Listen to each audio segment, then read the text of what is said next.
Bonjour à vous. Comme d'habitude, si cette vidéo vous a plu, un petit pouce, un abonnement, un commentaire, c'est très important pour moi. Éventuellement un petit don, lien dans la description, cela me permet de publier régulièrement. Donc ça, c'est vraiment très important pour moi. Bref, donc là, cette vidéo s'appelle la stratégie machiavélique d'Israël. Pour la bonne et simple raison, c'est qu'Israël joue à fond sur la désinformation et compte énormément sur le soutien indéfectible des grands médias occidentaux. Alors évidemment, il y a une exception majeure qui est la BBC, qui apparemment se rebelle un petit peu contre la désinformation israélienne. Alors je vous avais déjà fait une vidéo sur cette désinformation israélienne, comme par exemple les 40 bébés décapités qui ont été soi-disant confirmés par Joe Biden.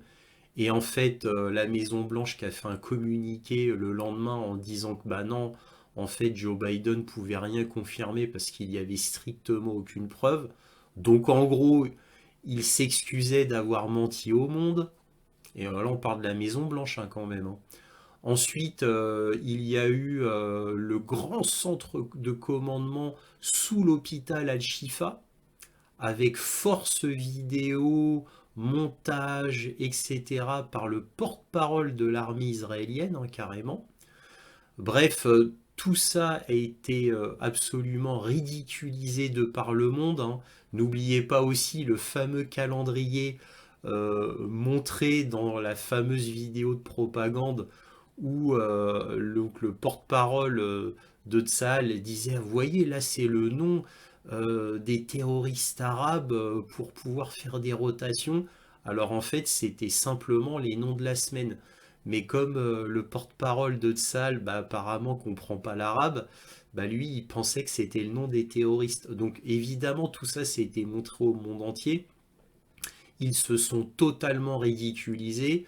Donc entre les 40 bébés décapités, cette vidéo grotesque et ridicule, et encore, c'est pas fini. Il y a dernièrement, il y a eu des vidéos qui ont été prises par les caméras de surveillance qui ont disparu du 7 octobre.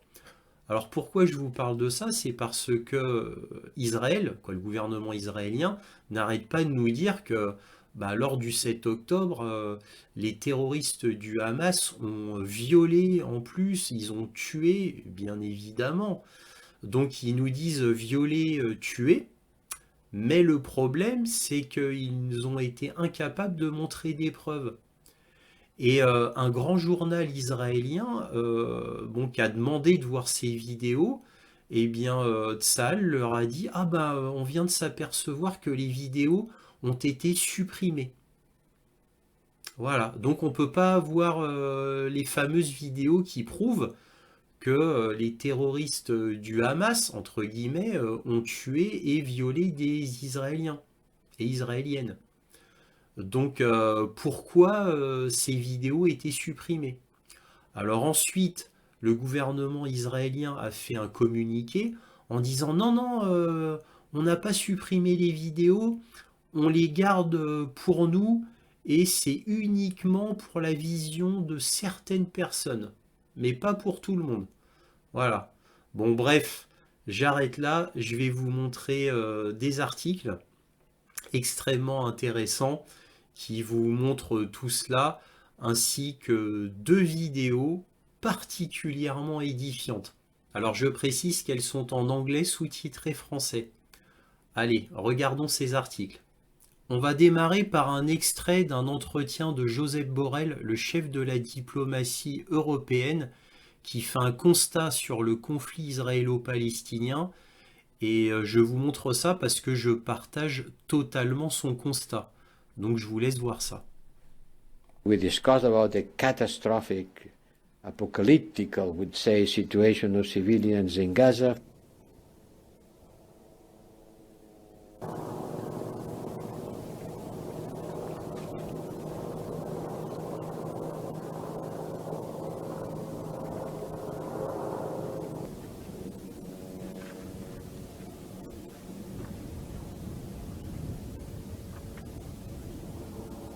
We discussed about the catastrophic, apocalyptic, I would say, situation of civilians in Gaza following the terrorist attacks on the 7th of October and the military answer of Israel with an incredible amount of civilian casualties. I think the human suffering constitutes an unprecedented challenge to the international community. Destruction of buildings in Gaza, which is more or less or even greater than the destruction suffered by the German cities during the Second World War. Just in order to have an idea of the humanitarian situation that the United Nations has been denouncing on the last days. But we are also alarmed by the violence in the West Bank by extremist settlers. And we are also alarmed by the fact that the Israeli government has approved the construction of another 1,700 housing units in East Jerusalem to expand the settlements, which is, we consider, illegal under international law. Alors le premier article est un article choc qui vient du New York Times. Et que dit le New York Times? Israël était au courant du plan d'attaque du Hamas il y a plus d'un an. Un plan examiné par le Times décrit l'attaque en détail. Les responsables israéliens l'ont qualifié d'ambitieux et ont ignoré les avertissements spécifiques. Israël était au courant du plan d'attaque du Hamas il y a plus d'un an. Alors je vous rappelle aussi que l'Égypte avait averti 2 jours avant Netanyahou comme quoi le Hamas se préparait à envahir Israël. Voilà, je dis ça comme ça. Hein. Alors, que lit-on? Donc ça date du 30 novembre 2023. On va pas tout lire, hein, juste ça.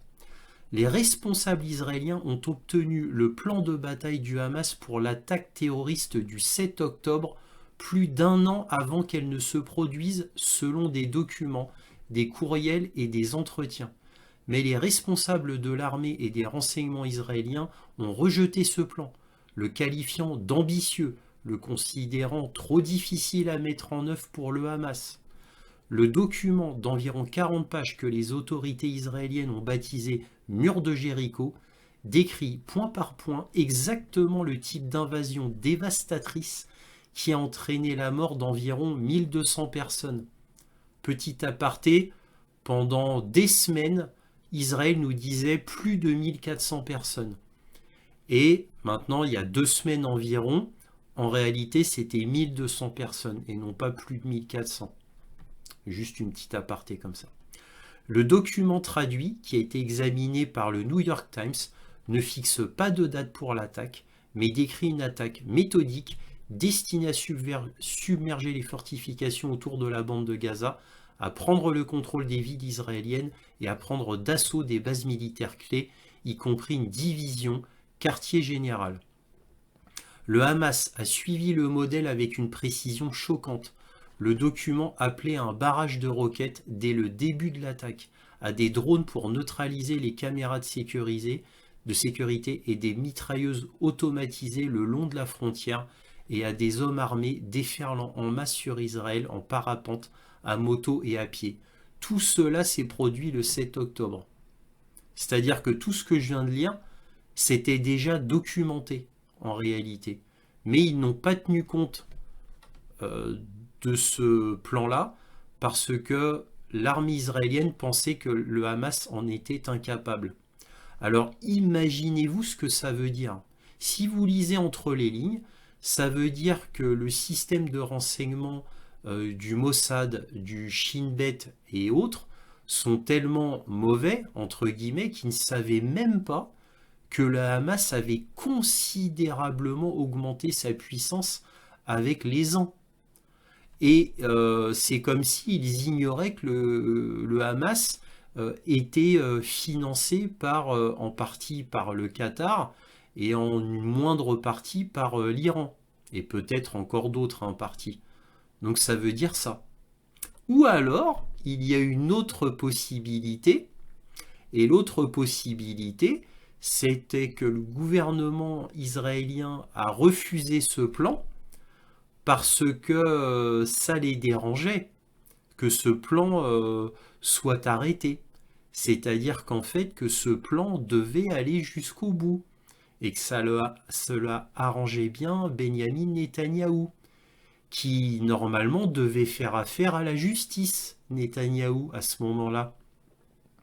Donc peut-être que ça a été fait exprès, et peut-être que le fait d'ignorer les avertissements du président Al-Sisi égyptien, qui l'avait averti, Netanyahou, ben peut-être que tout a été fait exprès et monté depuis le début par Netanyahou même, pour éviter de répondre à la justice et de faire une diversion, tout en évidemment continuant le plan prévu par Israël depuis des décennies, c'est-à-dire de prendre l'entièreté de la Palestine et de mettre le monde devant le fait accompli. Ça expliquerait aussi les bombardements indiscriminés de Gaza et le fait que toute l'armée israélienne va se retrouver à Gaza et que pour les en déloger par la suite, ce sera quasiment impossible.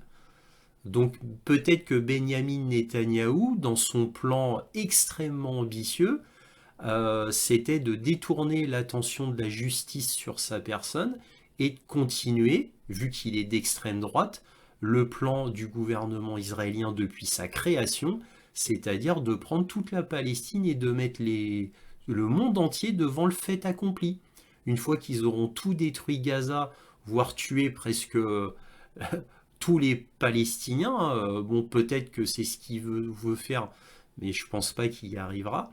Mais voilà, tout s'explique si on prend ça de cette perspective conspirationniste. Ce n'est qu'une hypothèse, bien évidemment. Alors là, je vais vous montrer une vidéo de France 24 qui est véritablement scandaleuse, mais qui confirme tout ce que je vous disais au niveau militaire sur le conflit israélo-palestinien. Donc moi, je vous avais dit, mais comment Tsahal, c'est-à-dire l'armée israélienne, pouvait savoir quel bâtiment bombarder? Comment?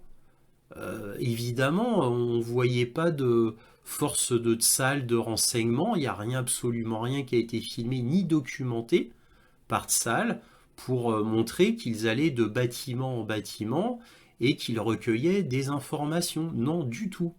Et cela avait été confirmé par le général Yakovlev sur LCI, donc ex-haut membre de l'OTAN, qui disait que lui, il ne comprenait pas comment Tsahal pouvait bombarder un bâtiment, sachant qu'il n'avait pas de reconnaissance au préalable. Donc ça, c'était lui qui le disait. Et moi, je disais que j'étais entièrement d'accord avec lui, je ne comprenais pas comment Tsahal pouvait connaître la localisation de soldats du Hamas ou de chefs du Hamas dans les bâtiments, sachant qu'ils en avaient bombardé plus de 16 000 des bâtiments. Donc c'est quand même extrêmement étonnant. Donc je vous avais fait part du fait que moi, selon mes sources, Tsahal n'avait fait effectivement aucune reconnaissance à l'intérieur de la bande de Gaza parce qu'il n'avait aucun agent de renseignement à l'intérieur. Et cela avait été confirmé par le général Yakovlev. Encore une fois, j'avais fait une vidéo dessus. Alors la vidéo, je vous montre le général Yakovlev qui le dit sur le plateau télé. Hein. Je vous avais pris l'extrait, hein. Comme ça, pas de débat. Hein. Donc, et là, on va voir que, en réalité, Israël utilise l'intelligence artificielle. Et là, maintenant, vous comprenez tout. Vous comprenez maintenant le bombardement massif et indiscriminé d'Israël. Alors, je vous laisse voir maintenant France 24 qui va très bien vous expliquer tout cela. Et on parle de ce conflit avec l'invité de Paris Direct. Aujourd'hui, c'est vous, Laure de Roussy-Rochegonde. Bonjour. Merci d'être sur ce plateau. Vous êtes chercheuse à l'IFRI, l'Institut français des relations internationales, spécialiste de la régulation des systèmes d'armes létales autonomes. Le niveau de destruction des immeubles à Gaza est plus ou moins, voire supérieur aux destructions dont ont souffert les villes allemandes pendant la Seconde Guerre mondiale. Ce sont les mots ces dernières heures du patron de la diplomatie européenne, Josep Borrell. Diriez-vous que si on atteint aujourd'hui ce niveau de destruction à Gaza, c'est grâce ou à cause de l'intelligence artificielle? Alors, ce qu'a révélé une enquête conduite par un journal israélien de gauche qui s'appelle 972, c'est qu'effectivement, ces campagnes aériennes étaient permises par un algorithme qui s'appelle Absora, ça veut dire l'évangile en français, et c'était un algorithme qui était capable d'agréger un très grand nombre de données très hétérogènes, donc des données venues de renseignements divers, par exemple le renseignement électromagnétique, le renseignement cyber, les images satellites, les écoutes téléphoniques, pour recommander des cibles. C'est des recommandations qui sont très nombreuses parce qu'on parle d'une centaine de recommandations de cibles par jour, dont à peu près la moitié sont engagées. Alors là, je fais une petite pause pour la traduction. Là, c'est marqué une usine d'assassinat de masse, deux points, à l'intérieur du bombardement calculé d'Israël dans Gaza.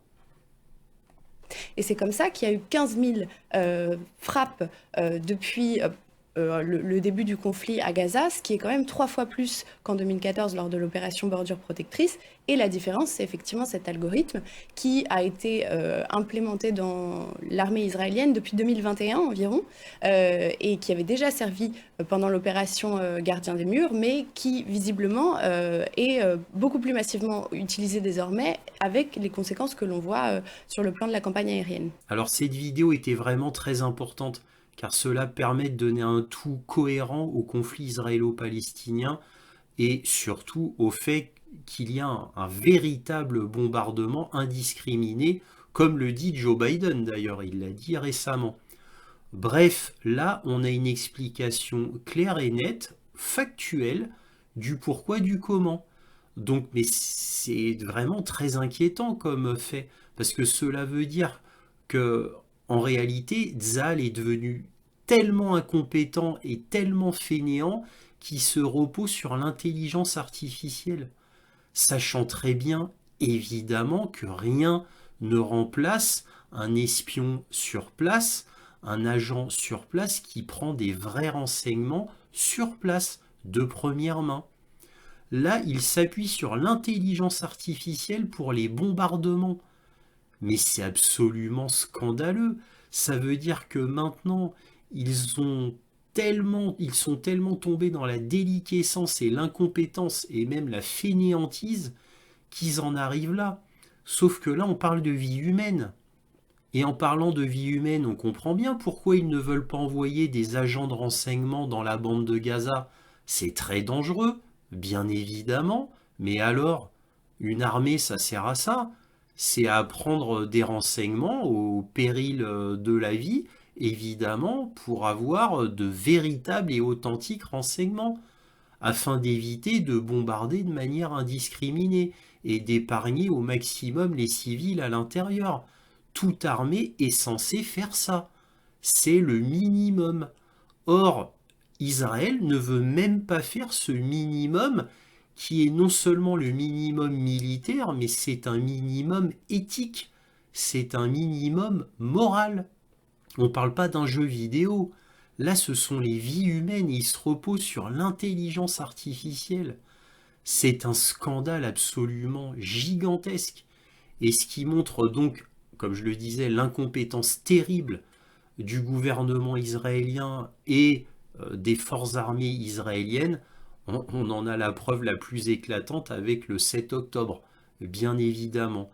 Et le 7 octobre a démontré définitivement l'incompétence terrible, voire même la dégénérescence terrible de l'armée israélienne. Alors là, on va regarder un article très intéressant de The Cradle, un grand journal américain, et que dit-il? Les images de surveillance de la frontière du 7 octobre disparaissent, selon des officiers israéliens. Les officiers de réserve israéliens affirment que les renseignements vidéo et audio de surveillance de la frontière de Gaza lors de l'attaque du Hamas ont été supprimés, potentiellement pour empêcher une enquête sur ce qui s'est passé ce jour-là. C'est des officiers israéliens qui disent cela. Vous vous rendez compte un peu? Ça date du 3 décembre. Bon, on va pas tout lire, c'est un peu long, mais juste le début. La vidéo de surveillance militaire israélienne de la frontière de Gaza du 7 octobre, jour de l'attaque surprise du Hamas, a disparu. A rapporté le 3 décembre le site d'information israélien Walla. lors d'une visite d'une femme d'officier supérieur de l'état-major de l'armée américaine aux différents quartiers généraux de division, des officiers supérieurs de la réserve ont déclaré qu'une main invisible avait supprimé les vidéos des différentes caméras de surveillance militaire montrant les événements de cette journée, a déclaré le journal hébreu. Voilà. Les vidéos ont été supprimées du réseau militaire connu sous le nom ZTube, potentiellement pour empêcher leur utilisation dans le cadre d'une enquête approfondie sur la façon dont des milliers de combattants du Hamas ont réussi à franchir la barrière frontalière et infiltrer Israël pour mener l'attaque. Nous avons rencontré l'un des généraux et nous allions lui montrer une vidéo sur l'un des événements et nous avons découvert que quelqu'un avait supprimé les vidéos, a déclaré un officier supérieur de réserve d'une des divisions, ajoutant « C'était très embarrassant ». Puis des soupçons sont apparus quant à la raison pour laquelle quelqu'un ferait cela. Et à la fin, les excuses ont commencé selon lesquelles il avait été décidé d'accorder des privilèges spéciaux à certains officiers pour visionner les images. Les officiers de nos rangs ont-ils besoin de privilèges? Cela ressemble à une guerre entre généraux et fonctionnaires. On a le sentiment que chacun essaie désormais de prendre soin de lui-même pour le lendemain, lorsqu'une enquête sur les événements de cette journée a lieu. Vous voyez déjà un petit peu l'anguille sous roche? Vous voyez? Ça pue très fort. Bon, là, je vous ai juste pour vous montrer un article du Jérusalem Post, un des plus grands journaux israéliens, pour vous dire que ça vient d'Israël tout ça. Hein. Des vidéos critiques de surveillance de Tzahal sur l'attaque du Hamas du 7 octobre sont portées disparues. Donc voilà, bon, ça va même plus loin puisqu'on a même sur Tel Aviv, etc. Hein. Donc c'est fou. Pourquoi cacher ces vidéos? Alors moi je vois deux petites raisons. Parce que l'armée israélienne clame que les soldats du Hamas, quand ils ont envahi entre guillemets Israël, ont violé des femmes, ont fait des meurtres atroces. Bah, dans ces cas-là, faut montrer les images ou par les caméras de surveillance. Parce que quand on fait de telles accusations, faut prouver. Faut prouver ces dires. Faut bien prouver par quelque chose.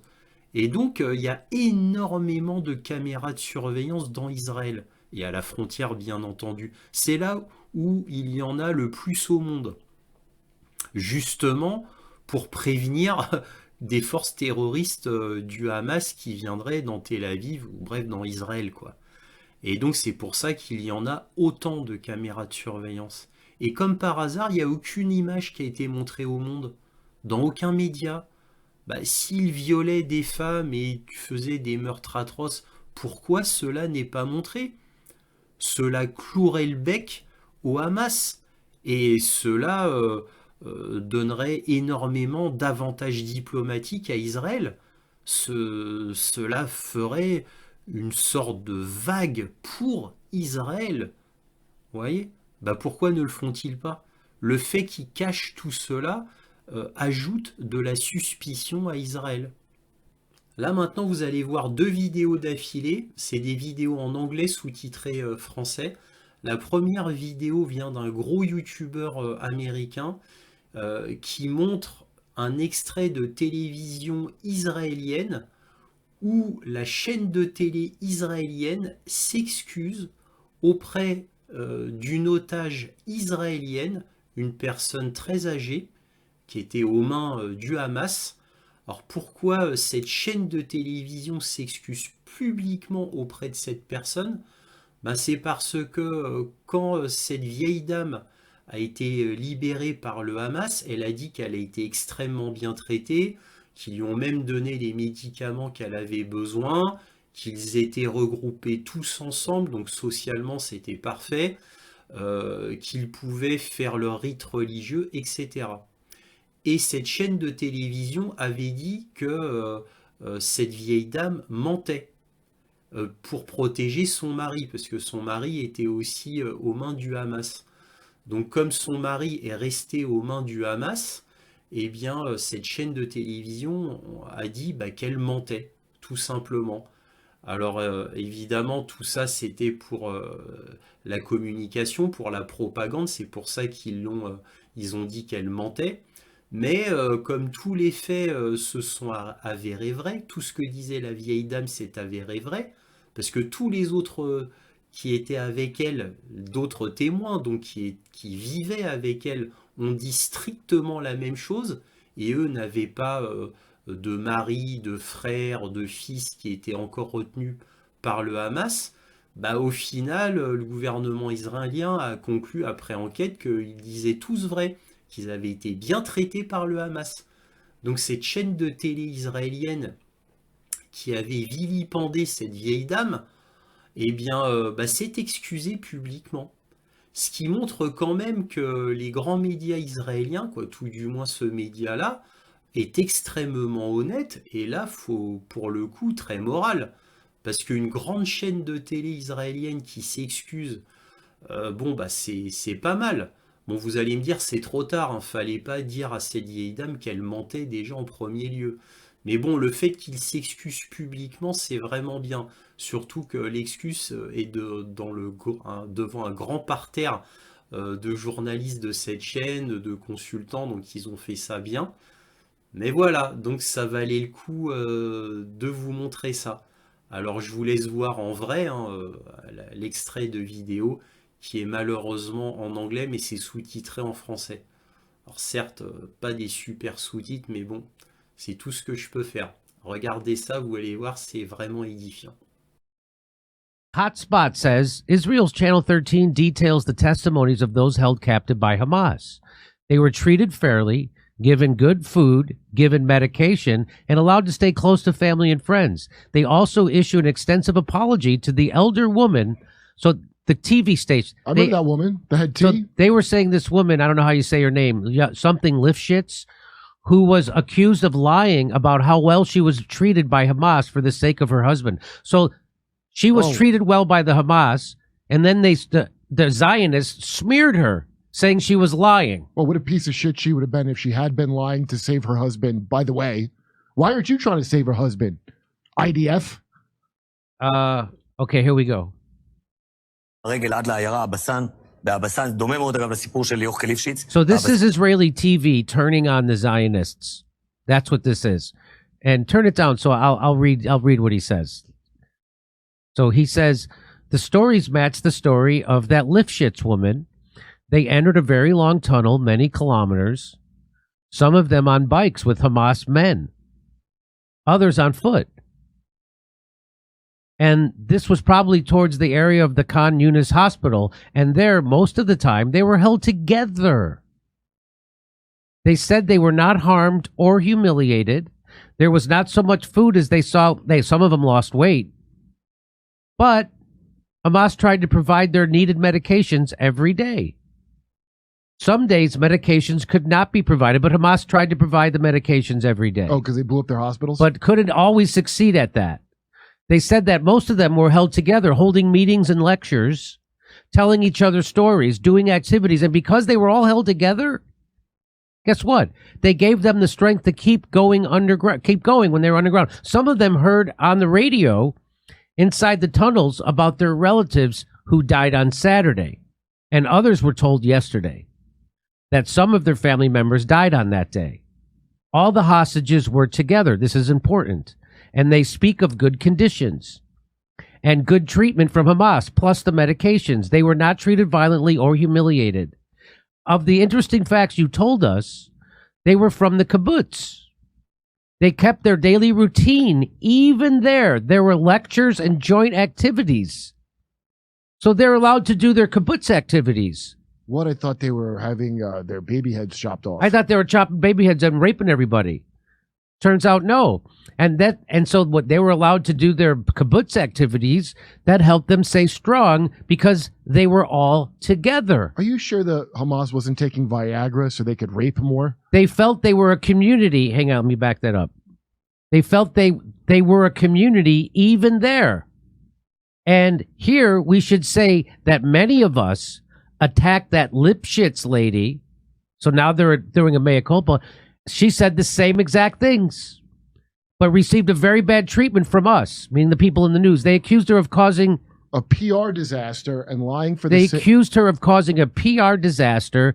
They accused her of lying for the sake of her husband. They accused her of being brainwashed by Hamas. Wait. How? Yet every word she said was the truth. This is Israeli TV. This isn't me. This is I'm just reading what they said on Israeli TV. Go ahead. What? So not only is their media way more moral than ours, apparently, because they're apologizing, they're more moral than their government, who apparently think that if your a loved one is being held hostage and what happened to you doesn't fit their narrative, you should shut up about it because it could be a PR disaster. Oh, you're just trying to protect your loved one's life. What about the PR? What kind of scumbag thing is that? So let's listen what else they said. Every word she said was the truth, according to Israeli TV newsman. And these released hostages, now they say the same things about because they were all held together. And so this is the first step, Kurt, in the massive shift from Zionism back to traditional Judaism. Alors là, la dernière vidéo que vous allez voir vient de la chaîne YouTube TRT World. C'est une chaîne YouTube de près de 5 millions d'abonnés, une chaîne d'information extrêmement importante sur Internet. Donc là, c'est une chaîne qui va vous montrer et vous démontrer la désinformation de la propagande israélienne et tout ce qu'elle implique. Alors vraiment, ça va assez loin comme démonstration. C'est extrêmement intéressant. Je vous laisse voir ça. Après, je vous donnerai un mot de la fin. Israel's propaganda aimed at justifying its war on Palestinians in Gaza is being challenged and ridiculed on social media after a series of controversial videos and statements began circulating online. Following Israel's brutal raid of Gaza's Ash-Shifa hospital, many are finding its claims of Hamas operating a command center under the hospital hard to believe. Social media users were quick to detect inconsistencies in the Israeli military's narrative, prompting a viral trend on TikTok, with creators parodying videos of Israeli forces showcasing alleged Hamas evidence. There is a list. This list, in Arabic. What is this, you may ask? Hamas tunnels. This is a map of Hamas. This guide is a manual to create weapons of mass destruction. As users mock Israeli claims like the alleged discovery of Hitler's Mein Kampf in a child's bedroom in Gaza and the infamous calendar on Ash-Shifa's wall supposedly displaying the names of Hamas operatives, Israel's public messaging policy, known as Hasbara, is taking a huge hit. Hebrew for explanation, Hasbara is a public diplomacy scheme that uses information warfare to promote the strategic objectives of the Israeli state. The Israeli narrative is presented as the only legitimate and reliable voice, as per Israel's promotion of itself as the only democracy in the Middle East, while Palestinian voices are presented as violent, anti-Semitic, and untrustworthy. Hasbara targets politicians and the public through mass media, but also through the funding of research centres, NGOs, and lobbying firms. Israel additionally offers Hasbara scholarships and grants to students and young professionals to spread pro-Israel messaging. In 2017, the Israeli Strategic Affairs Ministry even sponsored an app, 4IL, aimed at combating anti-Israeli propaganda online.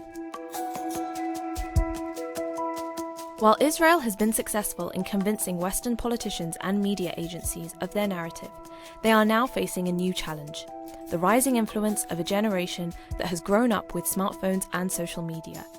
Generation Z, or Gen Z. Propaganda that would have been believed in the past is being challenged by tech-savvy youth who use social media networks as their search engines and news feeds. Between Israel's increasingly ineffective misinformation campaign and the rise of Palestinian content creators and ordinary people using social media to directly document and share Israel's war crimes, young people are losing trust in legacy media. For instance, as part of a condition to access Gaza and report on Israel's ground invasion, CNN and other networks have agreed to allow the Israeli military to have final editorial say, prompting many to conclude that the news agencies on the ground are invariably compromised. By contrast, Palestinian journalists in Gaza, such as Mu'taz Azaiza, have gained almost 14 million followers on Instagram since October 7th. Social media users have also shared their screenshots of genocidal statements made by Israeli officials that were posted online before being deleted, in an effort to highlight the nefarious intentions behind Israel's brutal assault on Gaza. Israel has attempted to improve its reputation by emailing influencers and media personalities, offering to pay for their public support. But the propaganda bill is racking up, with Israel reportedly spending over $7 million on YouTube ads in the month after the Hamas attack. In November 2023, it was reported that US billionaires were being recruited to fund a media campaign, Facts for Peace, to boost Israel's image and demonize Palestinian resistance group Hamas. Former Google CEO Eric Schmidt, Dell CEO Michael Dell, and financier Michael Milken, together worth some $500 billion, have all been solicited. But despite the financial resources behind the Israeli lobby, these top-down efforts may actually further damage Israel's credibility and deepen the gap between older and younger generations. Meanwhile, videos from grassroots Palestinian journalists and activists in Gaza continue to reveal the realities of living under siege and Israeli bombardment. So will social media be the death of Israeli Hasbara propaganda? Voilà, c'est fini. Si cette vidéo vous a plu, n'oubliez pas un petit pouce, un abonnement, un commentaire, éventuellement un petit don, lien dans la description. C'est très important pour moi car cela me permet de publier régulièrement. Je compte sur vous et partagez, c'est très important que tout le monde sache la vérité. Voilà. Enfin, bien entendu, comme toujours, soyez curieux.